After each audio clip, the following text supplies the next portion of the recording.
Elden Ring Night Ruin is brutal. Loads of objectives, hard bosses and teammates don't know what to do. Don't be one of them. I'm Spot and this is step-by-step plan to beat Elden Ring Night Ruin constantly. Let's go. I assume that you know what's going on the map. If not, just check beginner's guide in description. Step 1 will always be clearing the first camp. You will land near church or near small camp and just go and clear it. This camp provides enough experience to reach level 2 and sometimes some nice items to clear next camps constantly. You may laugh right now, but it's definitely not funny when your teammates rush towards churches on other side of the map instead of clearing this camp and getting level 2. The most important thing to win constantly is efficiency, of course. And while you may want to run around and get all the loot in this camp, actually just forget it and go instantly to Site of Grace, get level 2. Don't waste your time figuring out what is the best type of consumable in your inventory. Just pop them every now and then, they won't lead you to victory. And time is very limited in the game. In my calculations it takes roughly around 2 minutes to go from one side to another, but in reality it's around 3 minutes, since we will waste a little bit of time going up the cliffs and bump into terrain. This makes running to the next side of the map just to get one flask charge completely useless activity. And to win constantly we just need to focus on 4 goals. It will be getting level 12 plus 2 of purple weapon, 1-2 flask charges and some extra runes for consumables. Let's start with getting level. To get level 12 you need to get around 300 total runes. And that's why it's really important to know what you want to try and clear. Some locations will be harder than other, while rune rewards will be almost the same. For example, right now on the screen I'm clearing Fire Church and it's super easy enemy Fire Monk. Churches are overall is pretty good locations, and I got a tier list of locations for you. Step 2 is to pick best location to go right now. Basic idea is to identify what is nearby and then decide where to go based on tier system. Tier 0 is the no-brainer, just go over there, and tier 3 is the hardest one. It will be dependent on your skill level and your power right now. You see my tier system on the screen right now. Basically you can go and grab a flask for yourself anytime, but clearing every gavel will be a little bit of gambling and you need some skills to do it. So as I told you, step 2 is to clear 3 locations nearby with lowest tier possible. That's because the game got its timings, and that's the timings on the screen right now. One day lasts roughly 14 minutes and the first circle starts to shrink in 4 minutes 30 seconds. If you go for easy activities you will be able to clear around 3 forts at this point. And my biggest tip will be to always prepare for this step 2 before you even land. You already know that at step 1 you want to clear first camp and touch first Site of Grace, but then you just need to know what to do next. And that's how it actually looks in the game. I open map from the start and try to find out closest easiest locations. It will be 2 big churches and a fort, as well as tier 0 basic church with flask charge. Then I can go to hard locations. Main idea is to get some gear and a level around 4 or 5 when we go into hard locations, so we can clear them a lot faster. So I cleared my first camp, dropped down and touched Site of Grace to get level 2. Then I went into church and got flask charge. And that's my idea on where I want to go next. I will go into basic church and then to Fire Church. However, because there is a big camp nearby, I decided to jump and check out what's enemies over here. 99% of the time it's actually not a smart idea to go into camp before you hit level 5 or level 6 with some good gear. But since my bow got frost from the start because I got some nice relics, and since I can jump over here on the tent and be completely protected from these guys, I decided just to take these runes. Also there is a bow rack always in a camp, so I got a chance to get nice weapon early on. I know there's lots of discussions on whether or not you need to defeat these trash mobs, how people call them. In my opinion, definitely yes. If you can defeat them in around like 4 or 5 attacks. If it's take longer, definitely don't waste your time. Most often they drop around 1000 runes, so that's definitely a nice amount. And there's really good reason why we take in consideration only 3 easy spots. This circle will arrive at around 5 minutes in the game. Considering most easy spots can be cleared in around 1 minute, we can actually do it easily in this time. Now, as a rule of thumb, these churches will always be good. They are quite easy, they are quite fast to clear and lend nice amount of runes. However, sometimes, depending on your character, they will be really awful. For example, as archer, I don't like basic big church with banished or like invisible knights. They always disappear, they always got shields, and it's insanely tedious to clear them out, as well as boss inside. If you're playing different classes, maybe you want like other types of locations. That's why it's nice to prepare like plan A and plan B in case you want like a specific location. Clearing big churches also very good to get more options later on, because there's a chest behind the tomb or sometime on the top with Evergale key.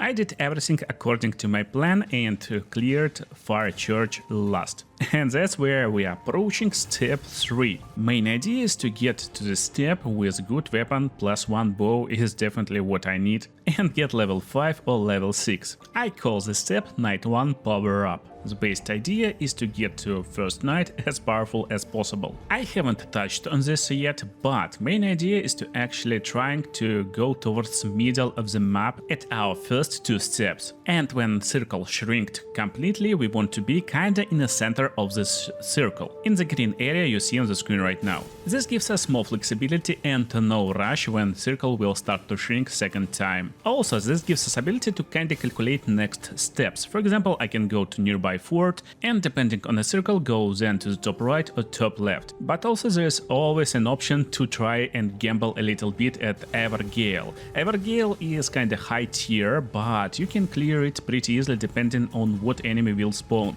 Right now I spawned to Dash Right Bird and it's insanely hard boss, at least for me. I don't know how hard it's for you, but it's definitely worth it if you manage to destroy this boss. I messed up a little bit and got killed. However, since we're standing in the middle of the circle, I will respawn almost in the same area. Since when the circle is shrinking and you die on boss like this, you can be pushed out and lose your level as well as all your runes. However, in my case, I finished the bird, I got my runes back and got loads of extra runes from defeating this bird, as well as legendary reward with 30,000 runes. Standing in the middle of the circle when it just begins to shrink to the last area gives us a lot of flexibility and a lot of time for gaining extra runes. For example, right now I'm just running towards R3, but I'm pretty safe. I'm not pushed away by purple fog and will even have enough time to clear a little bit of ruins on my way towards R3. Normally these ruins will take loads of time actually, because these guys are pretty tanky, but right now I'm really powerful and can clear them pretty fast. In solo play right now they're landing around 2k runes each, so I'm not trying to clear boss over here, I'm just clearing trash mobs. Yeah, trash mobs, which gives me 2000 runes for just 4 hits. And that's main idea of this last push when you're approaching night number 1. There's also optional stuff what you can do after first circle. You can go towards main fort, and yeah, if there's crucible knights and you know how to defeat them, you can get to the first night even at level 11. But if you're not lucky and there's trolls on top of the tower that throwing purple pots at you, you're basically wasted a little bit of time. That's why I'm not advising you to go into main castle at day number 1. As you can guess, first boss is pretty easy for me, especially as range character, and he is out. Now step number 4. We want to upgrade our weapon and push to maximum level. You can plan full day while fog is still disappearing, but don't blindly run into mines. I decided to clear ruins, then fort, then get my upgrade for weapon, and then run to the main fort to upgrade weapon and get loads of runes fast when day will come to an end. There's also optional road. If you don't like main castle, we can take a tree and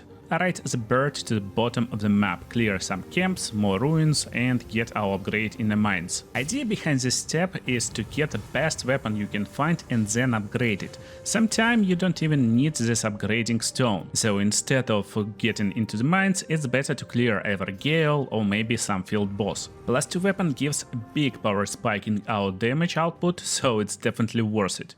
Basically, by following steps, you can even try to farm and defeat some field bosses on your way, like I'm doing with 3 Sentinel right now.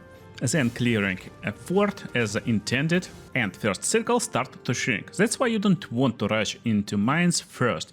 So now you can decide, do you want to go into mines instantly or maybe clear a few Evergales on top. By going to mines at day 2, I'm pretty powerful to clear this guy in a few seconds, get my upgrade for +2 weapon and get out in about 30 seconds.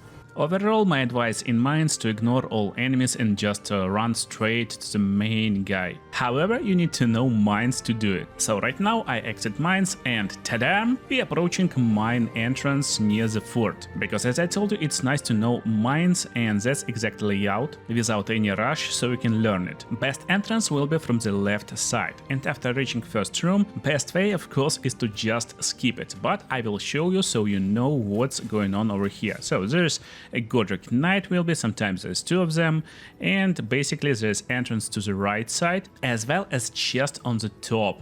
So to get to the chest you just run over here, jump and get the chest. It's definitely not worth it to go over here, rewards are pretty basic rewards. So I got all the stuff, let's get back right now, back to this bridge. So again, this bridge will give us this entrance, but don't forget there's another way in this cave. In reality, following road to the right is a noob trap. You can see it's like bottom passage on the minimap on the top right that I put down for you. There will be a Godric Knight, there will be a bunch of workers, and if we follow the road forward, we will arrive to the exit on the right side. It's the longest way you can go into this place basically, so in reality if you enter from the long entrance you want to go to the right. And this will lead us to the top room on the minimap, and this room is exactly the room we are looking for. There will be a big troll, he is lying and sleeping, he is super easy target, especially if you get some nice weapons, but you can clear him as level 4, as level 5 characters pretty easily too, especially if you got your ultimates and you can stun lock him and destroy him with some critical hits. This dude will drop a smithing stone to upgrade your blue weapon to level 2 weapon. So instead of going to the right, you want to drop down and it will take you 20 seconds to drop down to the troll and defeat him in like 10-15 seconds and then get out, so total time at early levels will be around 1 minute. After getting out, turn to the right side, touch golden trees, and if you're here at day 1 and you can't defeat these guys fast, just go forward and defeat these balls and little crabs.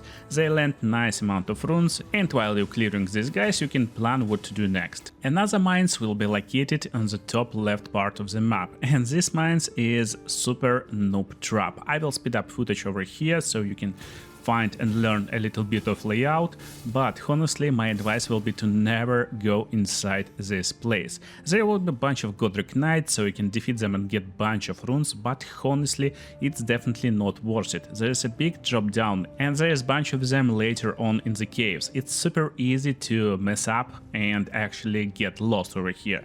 Maybe I don't know some secrets in this place, tell me in the comments if you know them, but in my experience there's never a super good enemy and never smithing stone number 2, and that's exactly what we're looking for at night number 2. Also, they are pretty complex, but as you can see on minimap they're pretty straightforward in reality. You just go forward, forward, forward, drop down few times, jump up few times and you will be out.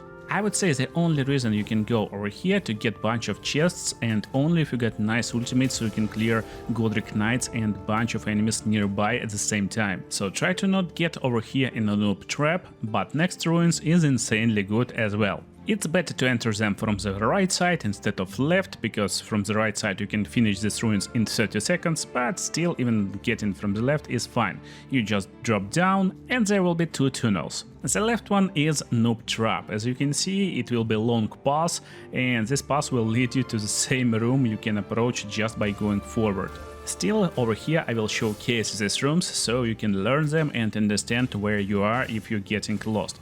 Basically, the first room will be a little mining site with bunch of guards, with bunch of miners, and technically nothing over here else. So it's pretty useless room without any other good stuff you can get. So let's get back instantly, and just for example, if you just run forward, you will meet instantly the guy with a big head. Let me clear these guys, they are pretty annoying, I hate them. Now, the guy with a big pumpkin head is the monster we are looking for. When we defeat this bro, we will get mining stone. That's basically the idea to get into these ruins, and he is cleared pretty fast and pretty easy. My advice is to always use your ultimate to clear down nearby miners if you're high enough level. I'm not high enough level, so I'm decided to finish him normally. He is done, and from this room you just go into other direction if you want to go into another side of the tunnel, or go backwards if you approach this place from the right side to get away faster. Now let's get back to original run and step 4, mines and castles. So I already visited mines and I got enough smithing stones to upgrade my cool bow to +2 bow, and I'm running straight to the main castle. That's again main idea of this part of this step. We want to just get all the available juicy stuff from the map. These map bosses are pretty easy and fast to defeat right now. We are really powerful and we are not even with +2 bow yet. Yeah, as you can see, he's been defeated in just few hits, and he lends me nice upgrades, passives and equipment if needed. Now castles. I like to approach main castle from this jumping spot. This way I can go straight to the trader that is to the right side of the main entrance and upgrade my weapon. Or I can buy smithing stone number 1 and upgrade any weapon to tier 2 anyway. Also, if you're playing solo like me, definitely buy extra life right now, because you will be able to get 2 extra lives when we approach final boss fight. So again, we are in the main castle and there's a banished knight. They are fine. If there's big trolls on top of the castle that's throwing pots at you, the castle is definitely a waste of time most of the time, and you can just ignore it, go to any other place. If there's just banished knights or crucible knights, definitely farm them. Crucible knights are super valuable, they land around 50k runes each, and it's just a nice juicing spot to get loads of levels insanely fast. After defeating guys near main gate, we can go down. Never forget to touch this tree so we can get even more runes from each enemy we defeat over here, and we can go under the castle. So under the castle there will be a mini boss, and this boss is quite easy, so it's definitely worth to defeat him and get access to the next room. In the next room there could be one more crucible knight, but also there will be a chest with talismans that can improve builds a lot. With 70k runes right now, after defeating this boss and getting towards the last part of the game, I would be around level 14 or even 15 if I'm lucky, but I was bad, I missed critical hit and was pushed away by purple fog, so I can get my runes back, I can get my level back, but still, after doing all previous steps right, I'm still pretty good. I'm level 11, I got 4 flask charges, and I will get one more after defeating this boss, and that's why I definitely never recommend focusing on churches and flask charges, especially early on. It's better to focus on levels, on the runes, on gear, and get over here as powerful as possible, even with a little bit less flask charges. One flask charge in exchange of like 1 level is definitely not worth it. By following these steps, I'm managing to clear Elden Ring Night Ruin constantly, even though I'm spot and I can't constantly roll out of enemy attacks. Yeah, I'm not evading all the attacks, I'm not super good at it, but even though I can defeat Elden Ring Night Ruin solo or with party and be powerful, or as powerful as I could be every night. So we got 2 bosses left in this night, and this one is Fell Omen. As you can see, with good weapon, nice level, we can definitely defeat him in just few attacks pretty fast. I'm rolling forward, most of the time it's better decision than to just go away. This was luckiest stance break, and I'm defeating him to half HP already. Right now I'm using my ultimate to evade these attacks. Again, your ultimate is key to evade bunch of attacks as archer when you play an Iron Eye, but as some other characters also. Most characters will provide you with invulnerability window when you're using the ultimate, and cast time is enough to evade some hardest boss attacks. So Fell Omen fall pretty fast and pretty easy, and it's time for final fight. If you're playing solo in preparation, never forget to buy one more chance. Make sure to subscribe for more videos, and see you in the next videos. You can enjoy this last fight.